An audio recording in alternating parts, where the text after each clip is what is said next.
Hello again, everyone. Welcome back. This is the weekend market update for the week ending Friday, May 22nd. And we've got a 3-day weekend in. Hope everyone has a wonderful weekend. I know it's Memorial Day weekend. And we got a little bit of a mixed weather picture here. Let's start off here with the side-by-side view, the industrials, the S&P 500, and the Nasdaq composite. The Dow Industrials were up 1,053 points this last week. So after getting a lot of choppiness for about 4 weeks in a row, we got this little surge here, but we're not getting any kind of confirmation on the RSI, at least as of the close on Friday. So we'll see whether this holds or not. Had a little sketchy type of price action going into the close on Friday afternoon on the industrials. So we'll see what happens on Tuesday morning. The S&P 500 up 8 weeks for 8 weeks, 8 for 8 on the S&P 500, and continuing to push. Although we did not push to a new all-time intra-week high in here, we are closing at a new all-time weekly high, and we have a major divergence issue that it's been there for a couple of weeks now. Over on the Nasdaq composite, we also have a major divergence issue here. And this was up 119 points at the close. It too doing something similar to the S&P, closing at a new closing all-time high, but did not take out the prior week high in here where we sit. Let's take a look at the Dow indices. So we had the industrials. Here's the transports. They're bouncing a little bit after 4 down weeks in a row, up 633 points. The utilities up 40 points this week. After a pretty good downdraft for about 5 weeks in a row, we bounced back up. Is anybody even talking about utilities anymore? Remember the rage? Everybody's like, oh, utilities, it's the play for the AI infrastructure and, et cetera, et cetera. So we'll see what happens there. Let's go back. I want to take a look at the SPY, and we're going to start off here with the daily and weekly view. Up 292 on Friday. Now, this did not take out the all-time high on May 14th, intraday.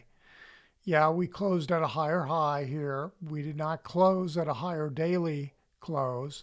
Okay, so I'm still looking at this from a perspective that possibly this first wave up peaked here on May 14th. We did not take out the high, so legitimately we could have a 1-2 that's going on right now. We'll see if we get any kind of follow through to the downside. If this is the case, if this is a wave 2, which here's what I'm talking about, and I'm talking about like this. If this is 1-2, then starting Tuesday morning, we need to be breaking down and heading to the downside. On the 130-minute time frame intraday, we're definitely getting divergences that led into this peak here on May 14th. So looking to see, are we going to get a pullback? Now, am I looking for anything major? Not really, because this market's been pretty strong. So, are we going to get a 38% retracement? Are we going to get 50%? The alternate count on here is a little more aggressive, saying no, that we don't have a major third wave, minor wave underway. Minor 3 is what I call it. So I have us on the SPY. I have got us coming off of the 2020 low, 1, 2, the third intermediate wave.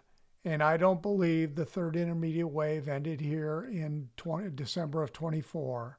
I think this was a very strong, possibly extended first wave. We'll see. We'll see what happens in here.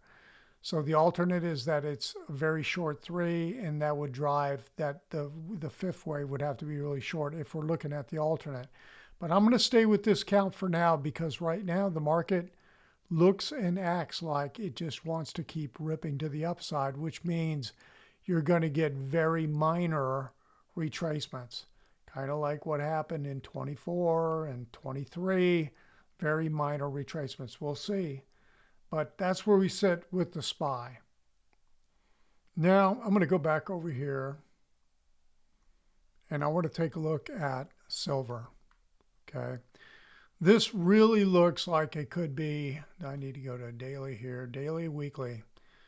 Like it could be putting in a major base in here on a daily chart. You know, after that huge pullback, that peak that happened in January, that big collapse, okay, we could very well be basing here and just getting ready to spring to the upside. We'll see. So let me stretch this out. On Friday, it was down $1.09. For the week, down 68 cents. Okay, so let's take a look at this. So when I first saw this, I said, well, this could be a head and shoulders pattern. And here's the head. And notice how there's symmetry in the head. It's like there's a little head and shoulders in the head. Okay, that happens many, many times. Now, to get pure symmetry, we got this and we got this. Are we going to get another move down? One or two more? That's what keeps me looking at this with a skeptical eye, because it looks like, you know, the moving averages are all starting to lay on top of each other. And what that happens a lot of times, it's getting ready to make a strong move in one direction or the other. And, you know, I'm expecting this to go to the upside. So the other thing I've been saying is, you know, we do have some potential, you know, you could draw trend lines down in here or even start here and create like fan lines.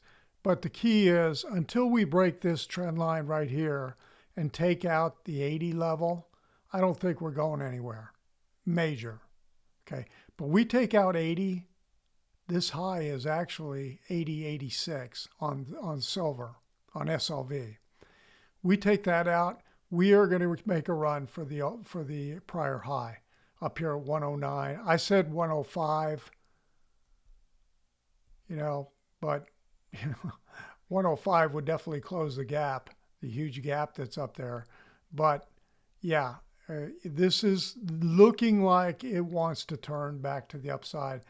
Elliott Wave wise, I'm giving it a little bit of the benefit of the doubt. Let me show you what I'm doing here with retracement, because I am looking at the retracement from this. I'm saying this is a major third wave, okay? And based on that, this is retraced well over 50% on SLV. Now, what I'm going to do is I'm going to remove that.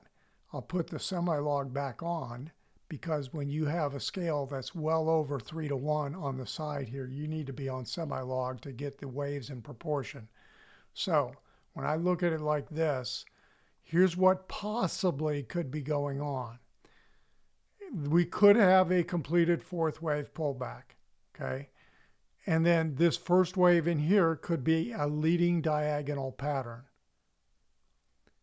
This would lead to a possible wave 2 down here, which needs to, if we come down and take out this low, then of course this goes away. It disappears because it's not valid anymore.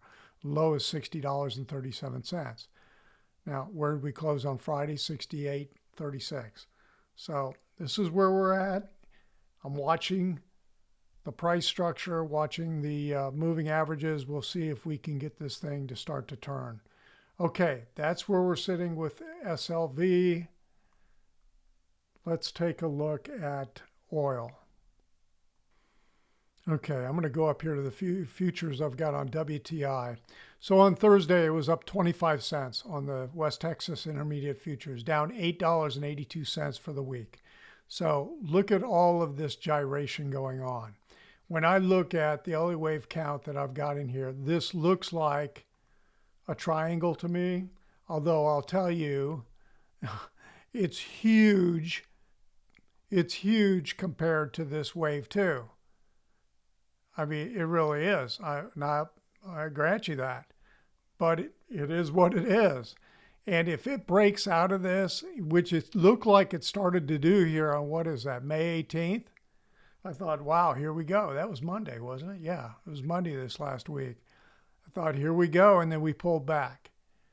So what I'm looking for is if we take out this high right here, which is just not giving it to me because there's too much other noise. 110.82. So let's call it 111. We continue to push higher. We get above 111. I think we're going to 145. That's where this projects to, 145. So if we have any kind of further disruption or turmoil in the Middle East, this is going to just rip. And I think it's going to have negative implications for the stock market. I mean, there's no doubt. Okay. All right. The last thing I want to touch on today is Nvidia, which had earnings out. I'm not going to focus on the Elliott Wave picture in here. What I'm going to do is, because that was not a completed scenario by any means in terms of the Nvidia. But look what happened on Nvidia this week. So down $4.18 on Friday, down $9.99 for the week. Okay, down 4.4%. And after earnings were released after the market on Wednesday, May 20th, it just dropped off. Yeah, it had a little bit of upside on Thursday morning, not much. And then it just sold off Thursday and Friday, down negative. Not a very strong picture.